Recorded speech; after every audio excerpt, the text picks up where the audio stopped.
Now, a call tonight for Singapore to build greater resilience so it can act decisively and respond quickly in the face of crises, since no two are the same.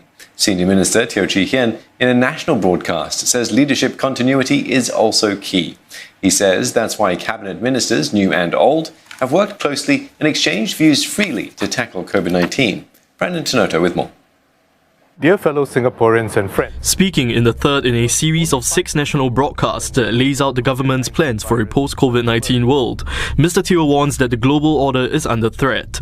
And he says that opportunities to continue to grow peacefully is no longer a given. COVID-19 has also disrupted supply chains and accelerated global tensions, such as the rivalry between US and China. Societies have also become more divided, leading to more protectionism. But Mr. Teo says that if major powers can tackle COVID-19 together, it would lay the foundation for a united world, adding that no single country, big or small, can solve global problems alone. In this changed world, some things will remain unchanged. Singapore will always be a small, multiracial country surrounded by bigger neighbours, located between the Indian and Pacific Oceans, exposed to external forces beyond our control. Singapore wants to be a good partner and contribute to a harmonious region. We will continue to actively promote close ties and good cooperation with our ASEAN partners, especially Indonesia and Malaysia, not least to tackle COVID-19 together. And it's looking beyond the region as well, like playing a part in multilateral organizations to keep trade flowing and tackle climate change. Issues he says will shape the world to come. At the same time, he says Singapore will continue to remain plugged in globally through other platforms like the G20 and other means like free trade deals. To play a constructive role and hold its own in the world so that others would want to work with Singapore. Mr. Teo says the country needs to be strong and united. Only then can its diplomats speak with a credible voice and prevent adversaries from manipulating opinions and inciting discord within Singapore. And so Mr. Teo says Singapore must build resilience on the economic and social fronts, as well as in the area of crisis response. On that point, he said no two crises are the same.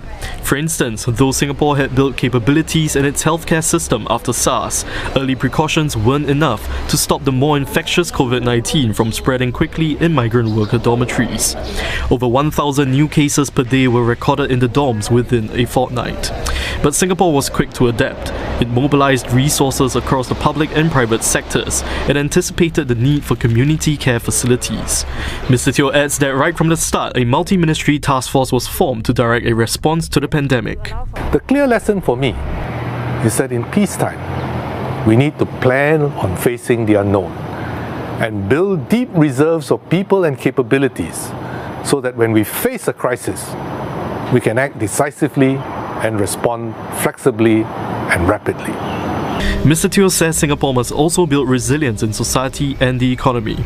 Right now, it has to build up stable supplies and support livelihoods, while down the road it's about transforming industries. Equally important is giving good housing and education so that people will have a stake in the country and stay united during tough times. What's crucial is also leadership continuity. One example is the task force, which is made up of mostly fourth-generation leaders. For many, this is their first major crisis. The ministers have sought advice and tapped the experience and knowledge of their older cabinet colleagues and consulted widely within and outside the government.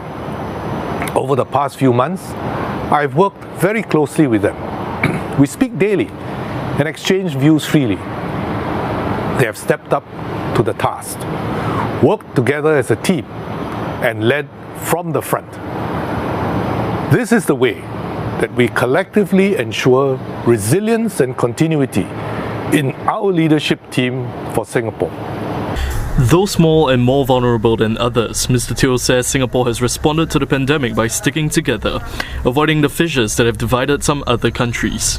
What we have built as a nation, our solidarity, our resolve, and our resilience, gives me confidence that we will overcome the current crisis and any future challenges to build a stronger and better Singapore together.